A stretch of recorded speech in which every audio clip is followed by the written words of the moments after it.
Hey on, folks. Welcome to the GM's Alcove. This time I got a battle for you, the refight of the Battle of Tifernum, or Tifernum, from SPQR, a board game by GMT Games. This will be the second scenario I've actually played since I got the reprint back in 2018, 2019. I did play the first scenario, which was an ambush on a Roman column from the Barbarian supplement. Again, Samnites and Romans. And this is the second one. I'm finally getting around to playing this battle. And once again, this is another battle from the Third Samnian War. This is the Battle of Tifernum, Campania, 297 BC, right around southwestern Italy, I believe. And we're going to see who comes out on top in this battle. It's the forces under Rullianus, Fabius Rullianus, the Roman general, going against Gellius Ignatius, the leader of the Samnite forces. Now, a little background on the battle. And again, this battle takes place in the Third Samnian War, I believe. Up until this point, the Romans have been having a hard time dealing with the Samnites. Samnites preferring to stay in the hills and ambush the Roman columns whenever they could. And I believe that's the focus of the first scenario from the Barbarian supplement. Again, it's a Roman column ambushed by Samnites in a hilly region. Well, this battle's a little exception. Rullianus trying to get to grips with Ignatius and face him in an open battle.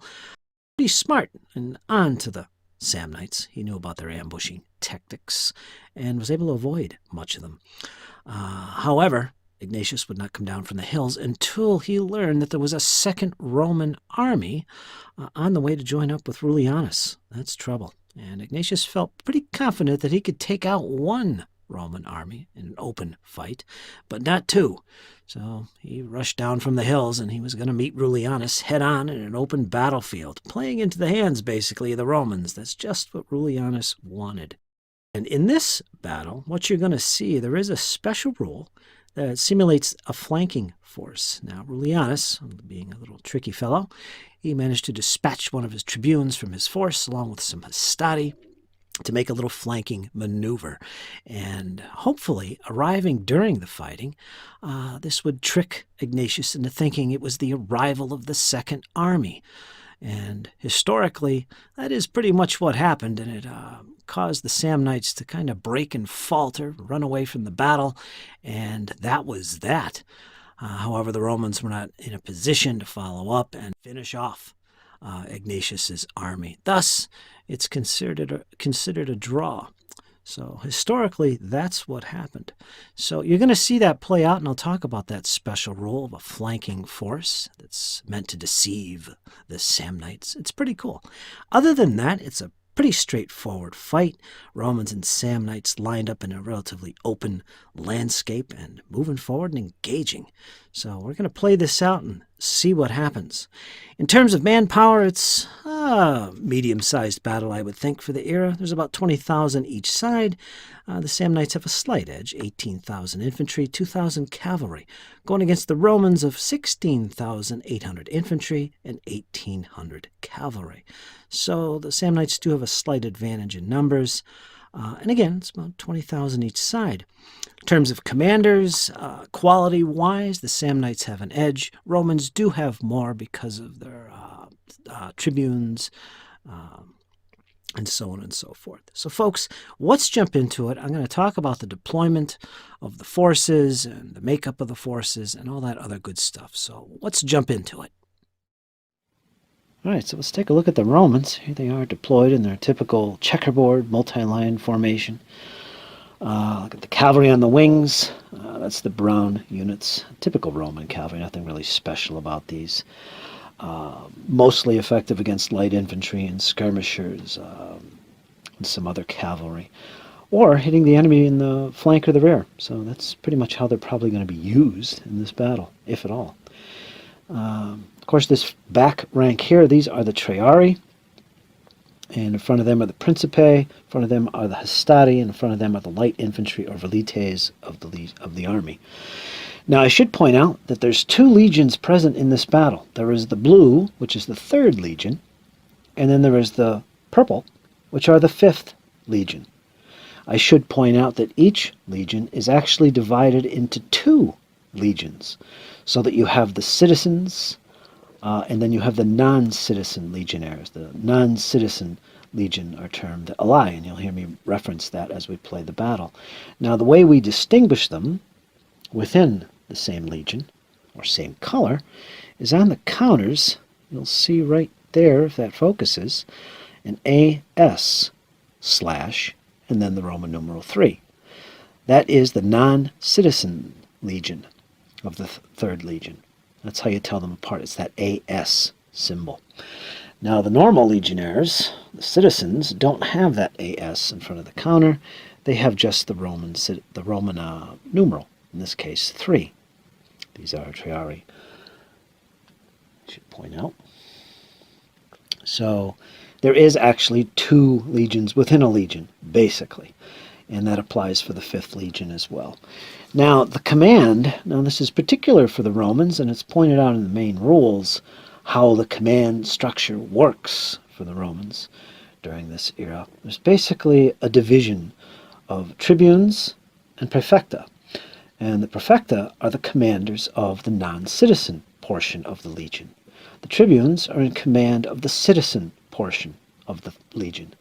In this case, we have a tribune. He's going to be in command of any of the legion troops.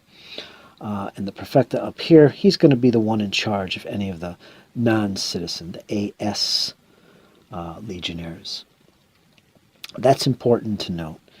This praefecta over here is unique in the sense that he can only command cavalry, so that's all he can do. So he's very limited in what he can do and what he can command in the battle. And yeah, then we have Rullianus right there. He can command anybody and everybody in the army. Now, this will be important as we play the game because especially with line commands, that's where you command an entire line to either move and or fire all the units in that line if they're adjacent, or in some case there can be spaces between those units. As long as you're not in an enemy zone of control or things like that, you can move all the units in a line, for instance these triarii, or this line of Principae can all activate, even if they're from different legions. Tribune can activate all of them and have them all move forward and possibly fire with their javelins, which they are equipped with. The pilum, of course, classified as javelin equipped in this game. They can do that, and how many times they can do that in an activation depends on their stat here, which is 1, so this tribune can only do it once. It's that 3rd number from the left on the bottom. So that's important to note. I won't go too deep into the rules. There are some and ifs and buts to be able to use line commands, but I'm not going to go deep into that. Maybe as we play, I'll point out some things as we go. So yeah, that's what you need to know regarding the command structure of the Romans. They usually have more leaders, but what they can give orders to is dependent on their type. Tribune, praefecta, or the cavalry commander over here. Or the main general, the overall commander, the OC, he can command everybody. Now, yeah, so that's the 2 legions, the 3rd and the 5th, their division of commanders. Again, there's 6 of them, and they're ready to go. Now, taking a look at the Samnites, they are upside down. I'm playing this solo. Bear with me.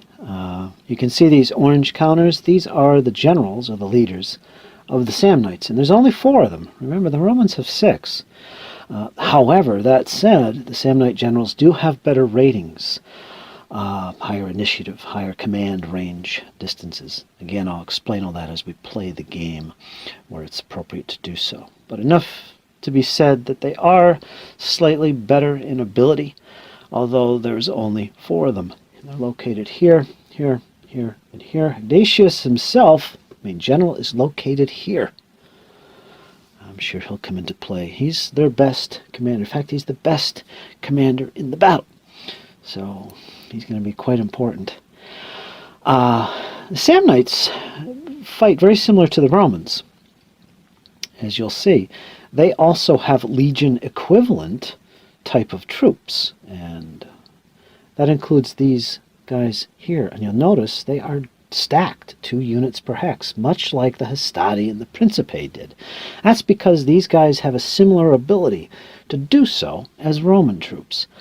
I don't believe they have the ability to use line extension, however. They're going to have to actually move out of the hex, spending movement to do so, to spread out. They don't have the line extension ability, I don't believe. I'll have to double check that, but I'm sure they don't. Otherwise, they're treated the same as Roman legionnaires in that respect. They can stack. And they also have some medium infantry and heavy infantry, mercenaries and that sort of thing, who obviously can't stack. They're not legion equivalent type troops, much like the Triarii are not legion troops. So you'll notice there's only one of them in a hex. Yeah, but they are formed up in 3 lines in this case. You've got the light infantry to the front, very similar to the Velites. Then you've got their van, which is the equivalent of like the Hastati line for the Romans. It's their first main battle line, basically. And behind that, they have their main battle line. That is like the Principe or the Triarii. We can compare them to. That's their 3rd line to fall back on. Over here, we have cavalry. This is their only cavalry, much like the Romans. It's all they got. Most of these, all of them in fact, except one, are light cavalry armed with javelins. They're not going to be very useful unless they can get close enough to harass and shoot at the enemy. Not going to be very effective in melee, of course, even against the Roman cavalry. However, there is a heavy cavalry unit here, and it's probably the best cavalry in the game, or in this battle, but it's only 1 unit. So they could probably best the Roman cavalry face to face, but we'll see if they come into play. There's a total of 5 cavalry units here. There's 1 general on top. And yeah, that is the distribution of the troops here. So that's the Samnites. All right, now we're going to look at something fun for the scenario. It's otherwise a straightforward pitched battle, both armies marching towards each other. This is a little drama going on. And of course, Rullianus, he's detached one of his tribunes to lead a small detachment of 4 Hastati, pulled from the 3rd Legion. You can see them right there. They're blue. To make a flanking maneuver during the battle, kind of to deceive the Samnites into thinking that it's the arrival of another Roman army to link up with Rullianus. And basically, starting on turn 2, you're going to see me rolling a d10 to see if they arrive. Now, starting on turn 2, the chance of them arriving is a 6 or greater on that d10. If they fail to arrive, I roll again in the following turn, and the chance of them arriving gets 1 better, so it'll be 5 or greater on a d10. And on the next turn, if they fail to arrive, I roll again, and it'll be even 1 fewer, so it'll be a 4 or greater for their arrival. And so on until finally this little detachment arrives on the battlefield. So that all begins on turn 2. Now, the effect of these guys, because for sure they're going to arrive unless the Samnites get really lucky and destroy the Roman army early on, the effect of them is that they will be able to move on from their entry point. Let's say it's A. They'll literally move on to the board. And at the end of that arrival, the end of that turn of their arrival, every Samnite unit within 10 hexes of a unit that arrived is got to make a TQ test, and that's basically a D10 compared to their TQ value. If it exceeds it, it takes that many cohesion hits. That's basically troops breaking from formation, running for their lives in horror, the arrival of the Romans. If the unit is already routed, failure means that they actually are eliminated, so they're totally dispersed and out of the battle. So it can have a powerful impact on the Samnite morale overall, if they can move far enough on to affect a lot of units. So that's the effect of them. And I believe at the start of the following turn, I think it's the start of the following turn, what happens with the Romans is that they remove cohesion hits from their units if those units are within command range of Rullianus. the Roman general. This representing him, seeing their arrival, he begins to spur on his troops, reorganizing them, getting them inspired to fall back in line and move forward. And the Romans are just filled with inspiration at the arrival of another army. Of course, historically, this wasn't actually what happened. It was an actual detachment of troops that came onto the battlefield. It wasn't the second army arriving, but the Samnites didn't know this. So they fell into despair. And yeah, that's the situation with that. All right, so how am I going to go about this? Well, basically at the start of the game, what I'll do is just the way you normally do it. I'll pick one of those entry point locations for the detachment to come on, like maybe B or maybe A. Depending on my mood, I guess, I'll pick one. And when they do actually arrive, in other words, that die roll minimum is met when I check for it, what I'll do is I'll roll an extra D10. And maybe on the result of a 0 or a 9, it means, oh, they've come on a different location. And then I'll just roll between the remaining 2 locations, which one it comes on. I might do something like that just to throw in a little unpredictability, which I like to do in my solo games. Throw me off a little bit. Not that I'm trying to be ultra realistic or anything like that. It's just something to make it a little less predictable and make it a little more enjoyable for me. Because like I said, I'm fighting this battle solo, so you got to be a little bit creative at times with the rules and the mechanics. And yeah, I'll show you what happens when they do actually arrive and how I handle it. But that's the gist of what I'm thinking of doing. Okay, so at this point, the only thing left is just talk a little bit about strategy for both sides, what I'm going to do with each army to play this battle, and see how well I do. And I'm pretty much going to keep things simple. I'm not going to get too complex. It's not really a complex scenario.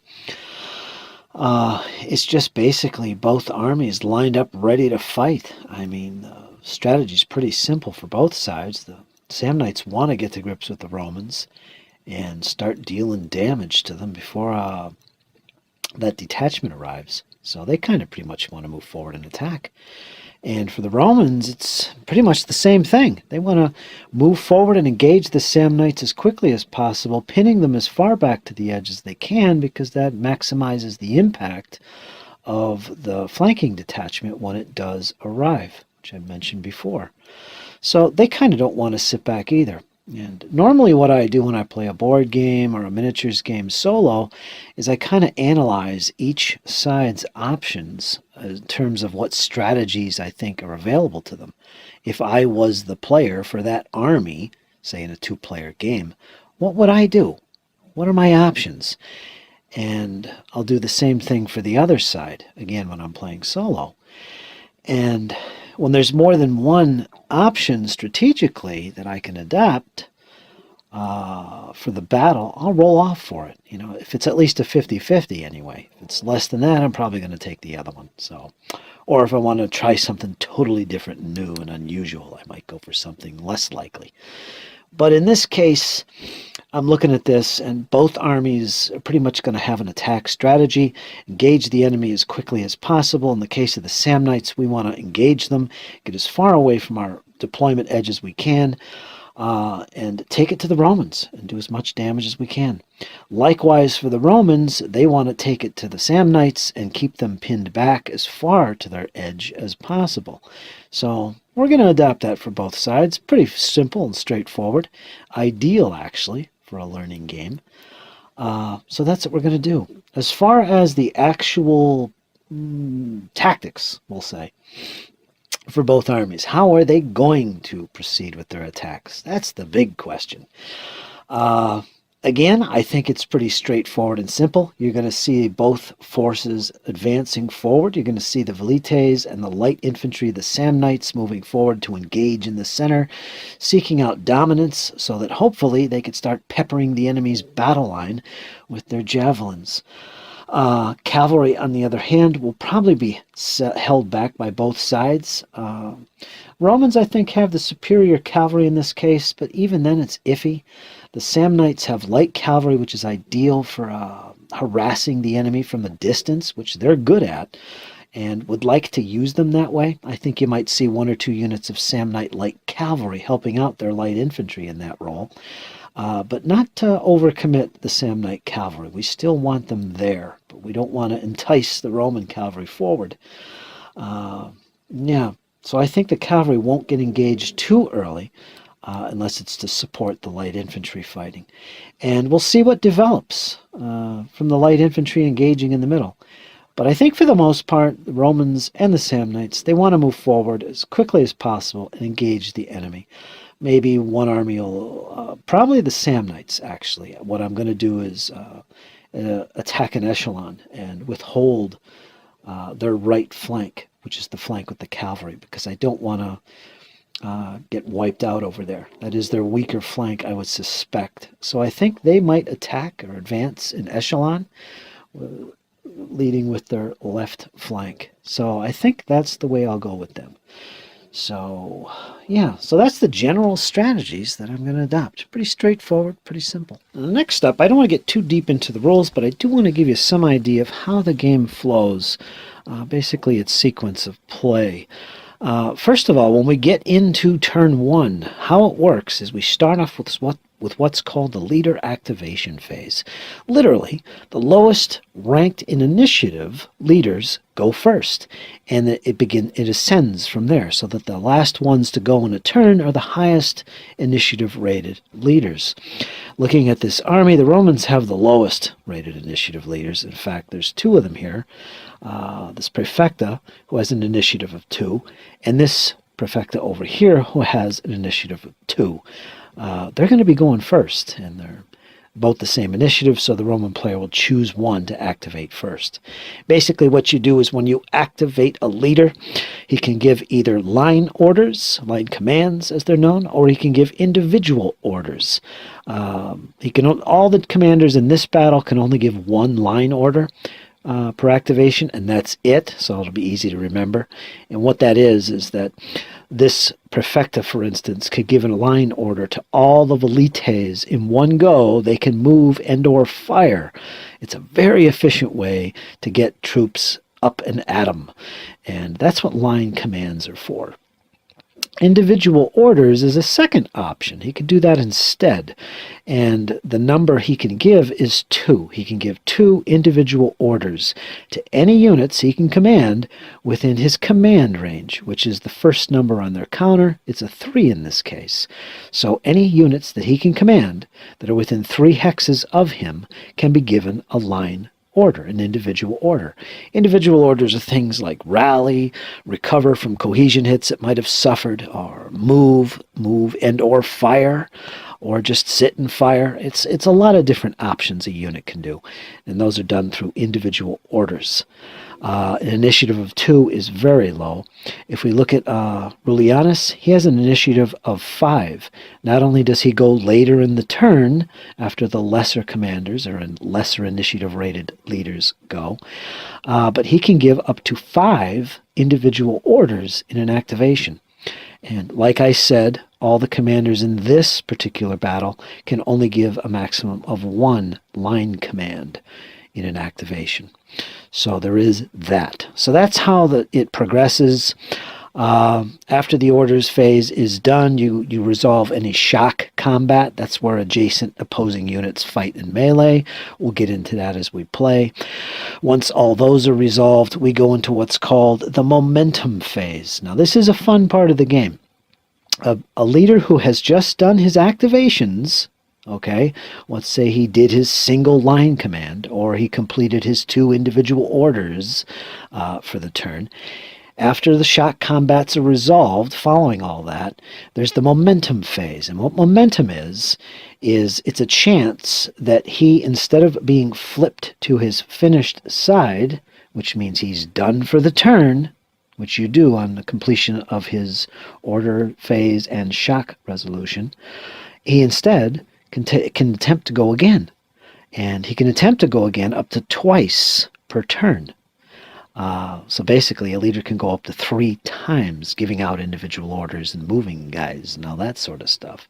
But the only way he does this beyond the first is through what's called momentum. He makes a die roll, and if he passes his roll, he can go again. He's successful. If he fails it, he's flipped to his finished side, and that's it. Now, here's where the fun part comes in. If he is successful on a momentum roll, the opposition, the opposing army, one of his higher rated leaders can attempt to trump that successful momentum. And it's basically the same die roll he made. He makes a die roll, and if he is successful, the trumping commander, this commander, instead of using momentum, is automatically flipped to his finished side, and the trumping commander goes instead. However, here's the risk. If the trumping commander fails his die roll to trump, he's finished. So in other words, he never gets a chance to go in the turn. So it's a risky move. And upon that failure to trump, he would continue with his momentum. And that's how that works. It's a really fun part of the game. And there's some other things you can do with trumping. You could trump your own commanders to go out of sequence with initiative. All kinds of things. And it really makes this game challenging and fun and emphasizes command of the armies. It's such a vital part to success in the battlefield during this era. And I think the mechanic for trumping and use of momentum and initiative is a fantastic way to represent it. So folks, that's how we're going to start turn 1 of this battle.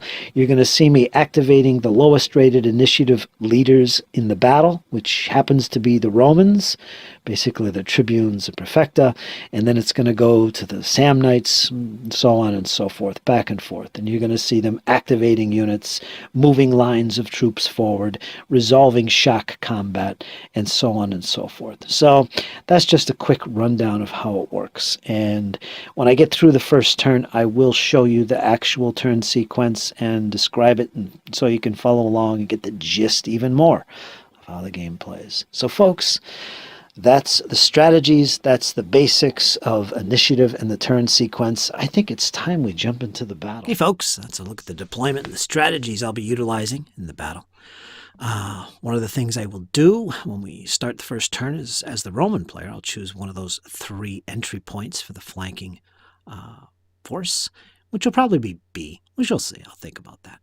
But after that, we're going to get into the sequence of play, and we're going to start off with the leaders with the lowest rated initiative rating. They will be the first ones to go, and it just ascends from there. So the leaders with better initiative, higher initiative, will be the last ones to go. They'll be able to react. Of course, they also have the opportunity to trump any lower initiative rated leaders who attempt to use momentum, i.e. go again. And that's going to be fun. Should be an interesting fight. Now, first, let's take a look at the turn sequence. As you can see, it starts at the very top with the leader activation phase. This is where the lowest rated initiative rating leaders activate. That's followed by the orders phase. This is where movement and missile fire combat can occur as units are activated as a line command or individual orders. It all depends. And once that's all done, we go to the shock combat resolution. Basically, units that are adjacent to each other, they will fight in melee. And that'll be resolved completely. Next, we go to the momentum phase, letter C. And that's where the activated leader gets an opportunity to go again. He'll make a die roll. And trump attempts will also be attempted in that phase as well for any successful momentum. And after that, we go to D, which is route and reload phase. This is where units that are low on missiles or are marked as no missiles, and I'll get into that in a second, they can reload, as well as units are rallied that are routing, and so on and so forth. And finally, we flip finished leaders, all those leaders that have activated, back over to their normal side so they can be activated again in the next upcoming turn. Finally, we go to withdrawal phase. This is where we check to see if one side, because of casualties and losses to their units, has accumulated enough route points, to leave the battlefield. And the battle ends at that point. The opponent wins, and victory is determined. Of course, we have lots of little counters you'll see me utilizing during the gameplay. Most of these are just informational or reminder counters. Things like which units have rallied, which units are currently routed, which units are engaged in a continuous melee. Other markers to remind me to check TQ, a shock must check TQ, or a shock no TQ check prior to a melee. Which units have moved already, because leaders can be activated more than once in a turn, they can therefore move units more than once. There's counters to represent units that are low on missiles or have no missiles left. That's what those counters are for. And of course, all the numbered counters, those are cohesion hits. As units degrade in their cohesion of their unit, they accumulate these, and that's not a good thing. Units end up routing eventually. And you'll see me put these under the units as they accumulate cohesion hits. So that's the bulk of the informational markers you'll see me using in the battle. So there we go, folks. That's a look at the deployments, the counters, the armies, a little bit of the history, some of the rules as well, and strategies that I'll be utilizing in the battle. A pretty straightforward fight, except, of course, for that little flanking detachment the Romans will be utilizing. We'll see what effect that has on the battle. But stay tuned, folks. I'm going to be posting every few turns, or maybe even every turn, depends on how well it plays, for you guys to follow along my refight of Tifernum using SPQR. So like, share, comment, leave me some feedback. Do you enjoy SPQR? You want to see more videos of this series? Let me know. And as always, folks, you guys hang in there. It's only going to get better. Take care, folks.